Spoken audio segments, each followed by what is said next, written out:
Halo guys, kembali lagi di channel Saskia Ngakak. Di video kali ini berbeda dengan video aku sebelumnya. Hari ini aku mau cerita. Ini adalah cerita kisah nyata dari seorang Cynthia. Ingat ya guys, ini nama samaran. Dan aku ingin berterima kasih kepada Cynthia, nama samaran, sudah memperbolehkan aku untuk cerita ini. Oke, lanjut aja ke ceritanya. Pada tanggal 13 Februari tahun 2020, Cynthia mengikuti suatu acara sekolah yaitu camping. Pada jam setengah 8 pagi, seluruh siswa-siswi harap sudah kumpul di lapangan untuk mengikuti upacara apel atau pembukaan itu loh. Jadi buat kalian yang anak pramuka pasti tahu. Oke, singkat cerita, pada pukul jam 3 sore, Cynthia dikumpulkan bersama teman-temannya di lapangan lagi, guys. Lalu, Cynthia itu dibagi-bagi kelompok. Ingat ya, guys, apa? Kalian tahu? Ya, benar. Dibagi pos ke pos. Untuk pos ke pos gitu loh, guys. Jadi, dia dibagi-bagi kelompok gitu. Dan Cynthia mendapatkan kelompok A. Ingat itu berarti kelompok apa? Kelompok pertama. Setelah dibagi kelompok-kelompok tersebut, Cynthia mendapatkan kelompok A sampai kelompok E. Cynthia menjadi ketua regu kelompok A. Sebagai ketua regu, Cynthia harus bertanggung jawab selama di perjalanan bersama teman-temannya. Cynthia jalan pertama karena dia kelompok pertama dan dia sudah sampai di kelompok 1. Di pos 1 maksudnya, guys.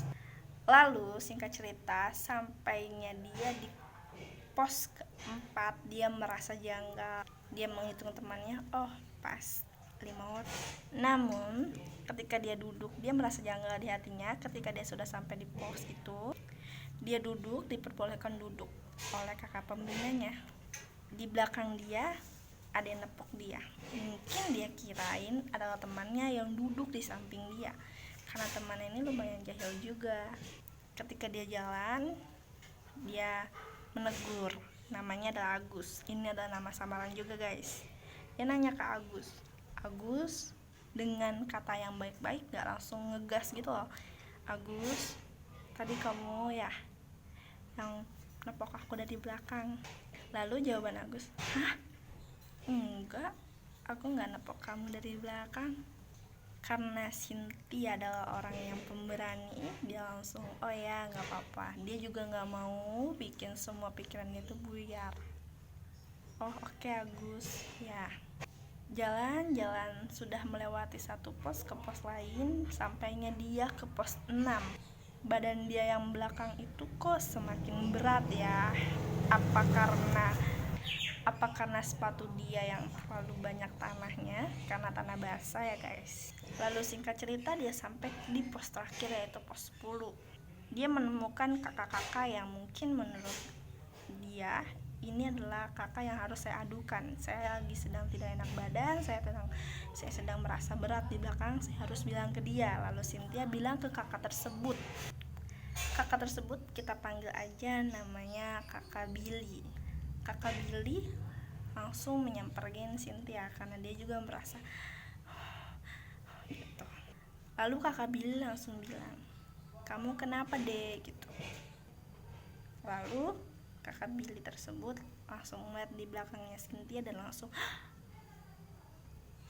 agak sedikit informasi, kakak Billy tersebut adalah orang yang bisa melihat dan Cynthia adalah orang yang peka.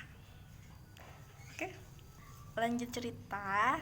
Cynthia tanpa mengadu apa-apa, kakak Billy tersebut langsung paham. Oke, setelah itu kakak Billy memperbolehkan Cynthia untuk duduk sejenak. Dia duduk di rumput-rumput gitu, guys. Lalu seluruh kelompok A tersebut disuruh untuk duluan langsung ke pos terakhir itu. Si Cynthia disuruh untuk memisahkan diri sendiri untuk dia bicara langsung ke kakak Billy. Lalu kakak Billy menanyakan, ada apa dengan kamu? Kamu kenapa?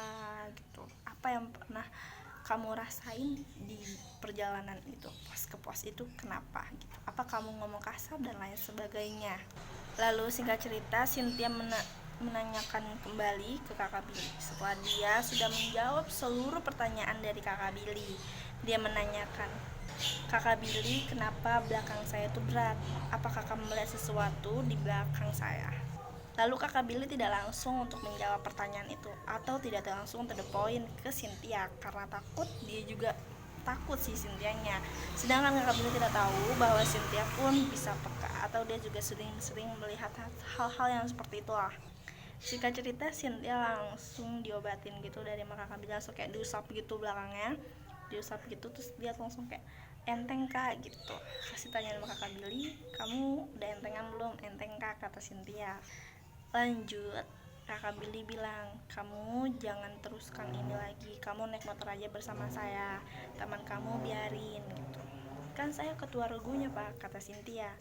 Lalu kakak Billy bilang, tidak apa, teman kamu ada kakak-kakak yang nanti menjagain gitu, yang jagain, kamu tidak perlu tanggung jawab, biar nanti kakak-kakak itu aja yang jagainnya gitu. Singkat cerita, dia sudah naik motor. Lalu dia ditanyakan sama kakak Billy, kamu bisa melihatkah? Lalu Cynthia bilang, bisa kak, tapi tidak terlalu, aku hanya peka saja gitu, kata Cynthia. Lalu kakak Billy bilang, oh pantesan kamu lagi haid ya. Lalu kakak Billy bilang seperti itu kan ke Cynthia, menanyakan seperti itu ke Cynthia. Lalu Cynthia menjawab, iya kak. Seakan-akan motor yang berjalan itu langsung ngerem mendadak. Lalu Cynthia langsung kaget dan menanyakan, ada apa memang kak? Kakak Billy yang kayak getar gitu, bawahnya juga nggak terlalu yang kayak gimana-gimana, yang bawahnya tuh jadi kayak goyang-goyang gitu. Kayak dia tuh kayak langsung kaget tapi gemeter gitu guys, kayak hah gitu. Dia langsung matiin motornya, dia langsung ngobrol lagi, oh ya baik, sekarang kamu waktunya kamu ke sekolahan gitu. Lalu langsung singkat cerita dia ke sekolahan. Sampailah maghrib, seluruh siswa-siswi sudah sampai ke sekolahan dengan selamat tanpa ada yang tersisa satupun, jadi semuanya komplit. Cynthia yang sedang haid itu dia duduk, dia tidak mengikuti sembahyang atau sholat. Dia ditemani sama temannya satu ini kita panggil aja namanya Putri, dia juga sedang lagi haid. Singkat cerita, Putri langsung diem tanpa ngobrol apapun walaupun Cynthia mengajak dia ngobrol. Ketika Cynthia menepuk punggungnya, si Putri langsung kayak gini guys. Ini aku sebagai contohnya ya guys ya. Pokoknya tuh kurang lebih tuh kayak gini. Tatapan kosong dan tidak bicara sama sekali, itu Putri.